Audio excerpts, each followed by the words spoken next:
નમસ્કાર દર્શક મિત્રો, હું છું બાબા શહીદ. વિજાપુરની ખબરમાં આપનું સ્વાગત છે.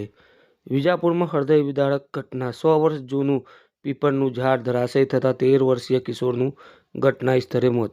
સમાચાર વિગતવાર જાણીએ તો વિજાપુર શહેરના હુસેની ચોક આંજરાવાસ વિસ્તારમાં આજે સાંજે આશરે 6 થી 6:30 વચ્ચેના સમયે એક અત્યંત દુઃખદ અને હૃદયદ્વારક ઘટના બની હતી. શહેરના મુખ્ય રસ્તા પર ચકલામાં આવેલું આશરે 100 વર્ષ જૂનું પીપળનું ઝાડ અચાનક ધરાશયી થઈ ગયું હતું, જેના કારણે ભારે અફરાતફરીનો માહોલ સર્જાયો હતો.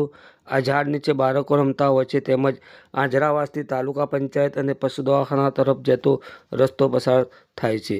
ઘણા લોકો આ રસ્તેથી પસાર થતા હોય છે. ઝાડ પડતાની સાથે જ લોકોમાં ભય અને ચિંતાનો ભારે માહોલ સર્જાયો હતો. કેટલાક લોકો ઝાડ નીચે દબાઈ ગયા હશે તેવી શંકા વચ્ચે સ્થાનિક લોકોના હૈયા ધડકતા હતા.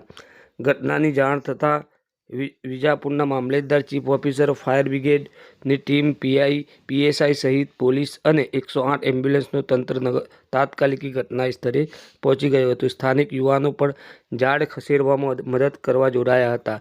મોટા કટર મશીનથી ઝાડની ડાળીઓ કાપવામાં આવી હતી અને જેસીબી દ્વારા તેને સાઈડમાં ખસેડવાનું કામ ઝડપથી કરવામાં આવ્યું હતું. પોલીસે ભીડને નિયંત્રણ કરીને રાહત કામગીરી સરળ બનાવી હતી. રાહત કામગીરી દરમિયાન ઝાડ નીચેથી 13 વર્ષીય કિશોરનો મૃતદેહ મળી આવ્યો હતો. સાયકલ લઈને ઘર તરફ જઈ રહેલા આ કિશોર પર ઝાડની મોટી ડાળી અચાનક પડી ગઈ હતી, જેના કારણે તેને માથાના ભાગે ગંભીર ઈજા થઈ હતી અને તેનું ઘટના સ્થળે જ અવસાન થયું હતું. મૃતક કિશોરની ઓળખ મોહમ્મદ યાસીન અશફાક અલી સૈયદ તરીકે થઈ છે. તે ચક્કર રોડ પર આવેલી નાઝ મોબાઈલ નામની દુકાન ચલાવતા અશફાક અલી સૈયદનો પુત્ર છે અને આશિયાના સોસાયટી વિજાપુરમાં રહે છે. 4 બહેનો વચ્ચે એકમાત્ર ભાઈ હોવાથી આ ઘટનાએ પરિવાર પર અસહ્ય આઘાત આપ્યો છે.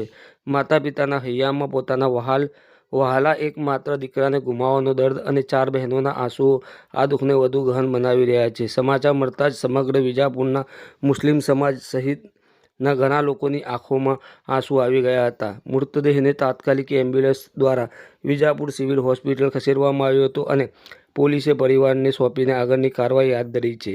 આ ઘટનામાં એક ઇકો ગાડીને પણ ભારે નુકસાન થયું છે. આવી અચાનક થતી ઘટનાઓથી લોકોમાં ભયનો માહોલ છે અને વૃક્ષોની સુરક્ષા તથા તેની નિયમિત તપાસ માટે વધુ સજ્જતા જરૂરી છે. આ દુઃખદ ઘટનાએ સમગ્ર વિસ્તારમાં શોકનો માહોલ છવાઈ ગયો છે.